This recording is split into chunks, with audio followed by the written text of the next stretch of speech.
E aí, pessoal, tudo bem? Sejam bem-vindos à nossa videoaula 57. Hoje a gente vai abordar um pouquinho do que trata a NR 28. A NR 28 ela fala da fiscalização e penalidades. Vamos começar pelo princípio, né? O item 28.1.1. Como sempre, a gente não vai abordar toda a norma regulamentadora, só chamando atenção para alguns detalhes que, numa primeira leitura, provavelmente possam passar despercebidos, ok? Então vamos lá, o primeiro item da NR 28 diz o seguinte, que a fiscalização do cumprimento das disposições legais, ou seja, CLT, e ou regulamentares, NRs, ok? Sobre segurança e saúde do trabalhador, será efetuada obedecendo ao disposto no Decreto 55841, de 15 de março de 65, 97.995, de 26 de julho de 89, no título 7 da CLT e no parágrafo 3º do artigo 6º da Lei 7855, de 24 de outubro de 89 e nessa norma regulamentadora. Tá? O decreto 55841 de 65, ele aprova o regulamento da inspeção do trabalho. Tá? Então, para a fiscalização, o regulamento interno do da inspeção do trabalho, ele deve ser obedecido. Ok?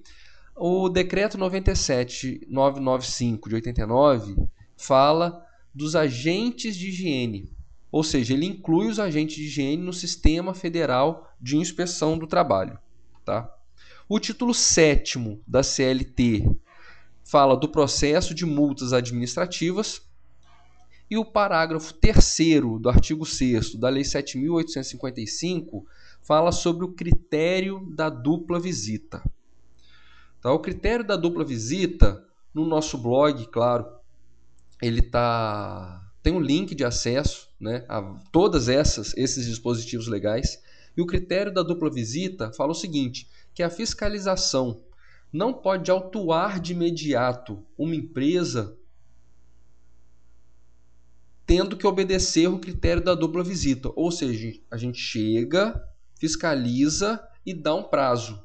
Aí só pode autuar nessa segunda visita, ou seja, é obrigatória a notificação. Quando? Quando que o critério da dupla visita deve ser obedecido? Uma lei nova, uma empresa nova, no caso aí de lei nova ou empresa nova, que tenha sido uma lei que tenha sido promulgada ou uma empresa que tenha sido aberta, né, nos últimos 90 dias, tá? Microempresa, empresa de pequeno porte, também o critério da dupla visita tem que ser obedecido, e empresas com até 10 trabalhadores. Então, esses são os casos em que o critério da dupla visita deve ser observado, exceto falta de registro do empregado, ou seja, o empregado não está registrado no livro de registro ou em sistema eletrônico, né, compatível, falta de assinatura na carteira de trabalho, ou seja, o empregado está registrado no livro, ele está trabalhando no estabelecimento, né, só que a carteira dele não está assinada, é o que o pessoal chama de trabalhador clandestino. Independentemente se a empresa é nova, se é pequena empresa, empresa de pequeno porte, né? Falta registro, autuação imediata, né? Ou fraude, resistência ou embaraço à fiscalização. Tá? Tem uma nota técnica bem bacana, que é a nota técnica 62 de 2010. Tá? Ela traça um raio-x nesse critério da dupla visita e, claro, assim como o link de acesso a todos esses dispositivos legais, ela está à disposição no nosso blog, sabino.sst.blogspot.com, ou abrir esses mecanismos de busca da internet. Eu sempre cito o Google, que eu acredito que a esmagadora maioria utilize. Só colocar lá, blog do Sabino. É a primeira opção. Tá? Não deixem de acessar essa nota técnica, principalmente, porque ela é bem bacana. Tá? Fica aí a nossa sugestão. Então, 28.1.2. Vamos dar sequência agora na NR 28. Aos processos resultantes da ação fiscalizadora, é facultado anexar quaisquer documentos, quer de pormenorização de fatos circunstanciais, quer comprobatórios, podendo, no exercício das funções de inspeção do trabalho, o agente de inspeção do trabalho usar de todos os meios, inclusive audiovisuais, necessários à comprovação da infração. Vamos dar uma destrinchada nesse item. Aos processos resultantes da ação fiscalizadora: embargo, interdição e auto de infração. É isso que origina um processo no Ministério do Trabalho. Tá? Então a gente tem a opção, de acordo com 28.1.2, a gente pode anexar qualquer documento nesses processos. Por exemplo, quer de pormenorização de fatos circunstanciais, anexar, né, um documento dando um detalhamento maior, né? Ou ainda usar de meios audiovisuais, fotografias. Fotografia é um padrão nosso, digamos assim, né, que a maioria use. Mais uma vez, eu anexei um DVD. Por quê? Porque a gente tinha que fazer uma inspeção para comprovar problema de ruído, né? Problema de ruído, e a gente não tem decibelímetro. Então, o que eu fiz? Né?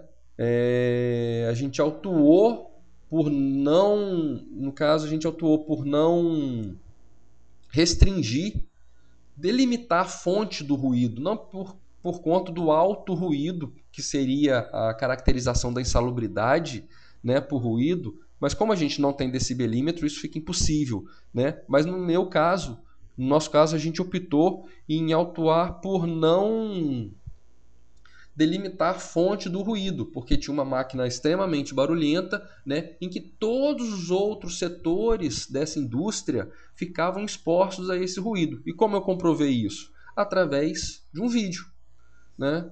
Com a câmera digital, eu filmei o ambiente de trabalho, todos os trabalhadores sem o equipamento de protetor auricular dos outros setores, né, expostos àquele ruído, né? Então é uma prova, né, que o ruído do setor X, originado no setor X, está submetendo todos os outros setores a esse ruído, né, e todos esses outros trabalhadores não estavam usando o EPI. O do setor X estavam, mas os outros não, protetor auricular. Então foram esses dois autos de infração no caso.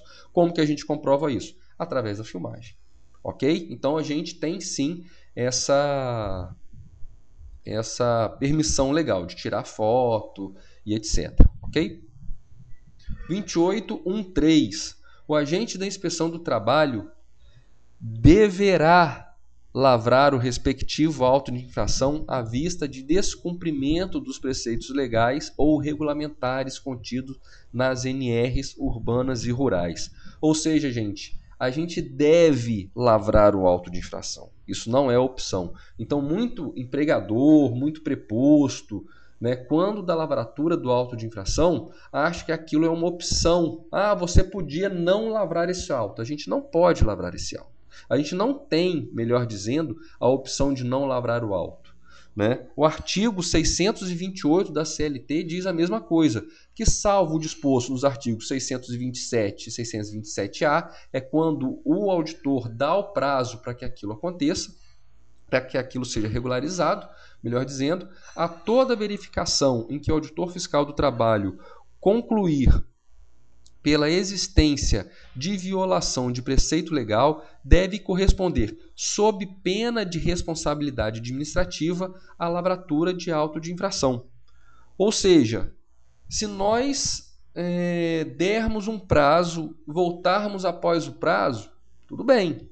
Agora, se por conta do histórico da empresa, por conta de uma denúncia bem grave, seja de outras esferas governamentais, seja do próprio Ministério Público, seja de sindicato, de trabalhador, o auditor tem total liberdade de não dar esse prazo. Foi vista a irregularidade, auto de infração imediato, sob pena de responsabilidade administrativa, que está na Lei 8.112 de 90. Tá, pessoal? Para vocês verem, né? Uma leitura da NR 28 uma simples leitura, né, rápida, pode deixar isso tudo passar despercebido. Por isso que a gente achou interessante trazer à tona, né, todos esses itens um pouco mais detalhadamente, ok? Vamos saltar para o 28.1.5. Poderão ainda os agentes da inspeção do trabalho lavrar auto de infração pelo descumprimento dos preceitos legais ou regulamentares sobre segurança e saúde do trabalhador, à vista de laudo técnico emitido por engenheiro de segurança do trabalho ou médico do trabalho devidamente habilitado. O que esse item está falando? Né? Que um engenheiro de segurança do trabalho, lógico, um registro no CREA, uma pós-graduação em engenharia de segurança, ou um médico do trabalho, um médico com registro no CRM, com pós em medicina do trabalho, eles fazendo um laudo técnico, né, e levando para o Ministério do Trabalho, um auditor fiscal do trabalho pode pegar esse laudo técnico e emitir o auto de infração. Eu nunca vi isso acontecer. Eu, Alexandre, tá? Nunca vi isso acontecer. Geralmente, quando isso acontece, a gente entende isso como sendo denúncia. Aí sim, pega esse laudo emitido pelo engenheiro, pelo médico do trabalho ou por qualquer outra pessoa, e aí a gente se direciona ao local, né? Então, mas o 2815 abre essa possibilidade da emissão do auto de infração através do laudo técnico emitido pelo engenheiro de segurança ou médico do trabalho, ok? Vamos para o 2821, que é a parte que trata de embargo e de interdição. Quando o agente da inspeção do trabalho constatar situação de grave e iminente risco à saúde ou integridade física do trabalhador, com base em critérios técnicos, deverá propor de imediato à autoridade regional competente a interdição do estabelecimento, setor de serviço, máquina ou equipamento, ou o embargo parcial ou total da obra, determinando as medidas que deverão ser adotadas para a correção das situações de risco. Vamos falar um pouco sobre esses dois destaques. Deverá propor. Pela NR 28, tá? O auditor fiscal propõe ao superintendente que determinada máquina, equipamento, setor sejam interditados, né, ou o canteiro embargado. Na esmagadora maioria das regionais, existe uma portaria concedendo ao auditor fiscal a possibilidade de interditar ou embargar, independentemente dessa propositura ao superintendente. Alagoas é um dos casos, né? Aqui a gente tem a liberdade de interditar e embargar, mesmo não fazendo essa propositura, não sei o termo correto agora, né, ao superintendente, ok? E embargo parcial, né? Geralmente o pessoal não entende muito esse embargo parcial. Por exemplo, né, uma construção vertical sem proteção de periferia nos 3 últimos pavimentos. É um prédio de 40 andares. Né? Os 3 últimos pavimentos não têm a proteção na periferia contra a queda. Né? A gente vai embargar os 3 últimos pavimentos, né? Caso os 37 anteriores estejam assim, corretos, sem grave e iminente risco, não tem por que você manter uma obra de 40 andares paralisados por causa da proteção dos 3 últimos. Você embarga parcialmente a obra, no caso apenas os 3 últimos pavimentos, ok? É um exemplo de embargo parcial. 2822. A autoridade regional competente, à vista de novo laudo técnico do agente da inspeção do trabalho, procederá à suspensão ou não da interdição do embargo. Isso é assim mesmo que funciona, né? A gente foi, embargou ou interditou, né? A empresa, quando corrigiu, né, os motivos, as irregularidades que motivaram no embargo, na interdição, volta ao Ministério do Trabalho, solicita a suspensão do embargo ou da interdição. A gente volta ao local, confere, está tudo ok? Aí sim, aí a gente propõe ao superintendente que suspenda esse embargo ou a interdição, ok? Gente, agora eu vou falar um pouquinho do auto de infração, que tem essa cara aí, a gente já falou detalhadamente sobre ele na nossa videoaula 39. Então, a gente, para não ser muito repetitivo, a gente só vai dar uma geralzona no auto de infração, ok? Aqui em cima no cabeçalho você coloca os dados da empresa e aqui o número de empregados da empresa e não do estabelecimento. Vamos supor que uma construtora de 5.000 empregados que atua no Brasil inteiro tem um canteiro com 10 empregados. Ela tem um setor de segurança atuante, ela tem muito histórico de fiscalização, ela tem um departamento jurídico. para manter atualizada de novas leis, novos dispositivos, etc. Né? Então, ela tem uma empresa com 5.000, um canteiro com 10. Um camarada que tem só um canteiro com 15, suponhamos. Né? Não tem porquê essa empresa com apenas 15 trabalhadores ser mais rigorosamente penalizada, uma vez que o intervalo do valor da multa é pelo número de trabalhadores. O exemplo que eu estou usando não está muito bom, porque é de 1 a 50, se não me engano, e de 51 a 100. Né? Então vamos mudar esse exemplo. Né? Vamos pensar numa empresa de 5.000, um canteiro com 20 trabalhadores e outra empresa que só tem aquele canteiro de obra com 52 trabalhadores. Bom, a empresa que tem 5.000 trabalhadores, ela é 100 vezes maior do que essa empresa com um pouco mais de 50 trabalhadores. Mas se a gente fosse raciocinar pelo número de empregados do estabelecimento, a empresa que tem 52 trabalhadores seria punida com mais rigor, né? Com mais rigor do que a empresa que tem 5.000 trabalhadores no canteiro com 20. Então, se esse auto de infração é lavrado no canteiro de obra com 20 trabalhadores, aí em cima não vão os 20 trabalhadores, vão 5.000 trabalhadores, que o objetivo é dar o porte econômico dessa empresa. Ok? Aqui é o código da ementa. Toda irregularidade, o que significa isso? Toda irregularidade ela tem um código numérico. Tá? A irregularidade ela vem descrita aqui, por exemplo, deixar de manter a primeira via do ASO à disposição da fiscalização do trabalho no estabelecimento. Isso vai vir escrito aí em cima. E esse código aqui é o código dessa irregularidade. Ok? Isso eu vou falar um pouquinho mais na frente. Então, repetindo, aqui é a descrição dessa irregularidade, aqui um breve histórico, por exemplo, no dia tal, durante a inspeção no estabelecimento tal, foi constatado que a primeira via do ASO dos trabalhadores fulano, beltrano e ciclano não estavam à disposição da fiscalização. Não restou, portanto, outra alternativa à fiscalização, senão a lavratura do presente auto de infração. Muito resumidamente é isso, tá? Aqui embaixo é a capitulação dessa irregularidade, onde na lei que isso está escrito que deixar de manter a primeira via do ASO é uma infração trabalhista na CLT ou regulamentar nas NRs. Aí geralmente vai vir assim, artigo 157, inciso 1 da CLT, com base no item tal da NR tal. Né? Um exemplo, aí geralmente esse item tal vocês vão encontrar na tabela que tem na própria NR 28, que é uma tabela que tem essa cara aí. Aí vocês vão lá, por exemplo, capitulação, artigo 157, inciso 1 da CLT, com base no item 3.3 da NR3. É justamente aqui, ó, que vocês vão olhar esse item 3.3 da NR3.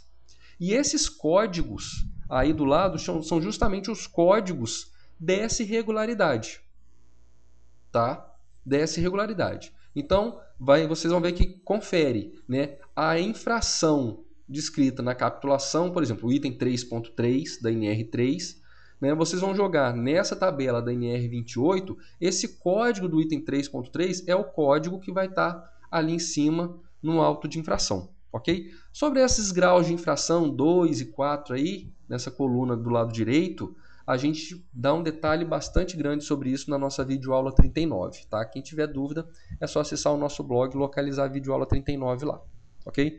E aqui embaixo, os elementos de convicção. Por exemplo, os ASOs, a primeira via dos ASOs citados não estavam à disposição no local. Irregularidade verificada durante a inspeção. Grave e iminente risco à saúde e à integridade física dos trabalhadores pela ausência de dispositivos legais de segurança e saúde do trabalho na obra. São os elementos que motivaram a gente a lavrar o auto de infração. Gente, é isso, tá? Que a gente queria falar um pouquinho para vocês sobre a NR28, um pouquinho entre aspas, né? Porque a gente já vai chegando aí nos 20 minutos e por isso a gente termina por aqui já na reta final dessas nossas videoaulas sobre as NRs. Como sempre, continuamos à disposição no Orkut, Gmail, Facebook e Twitter. Né? O nosso obrigado a todos, fiquem com Deus e até a próxima. Grande abraço, pessoal, obrigado. Tchau, tchau.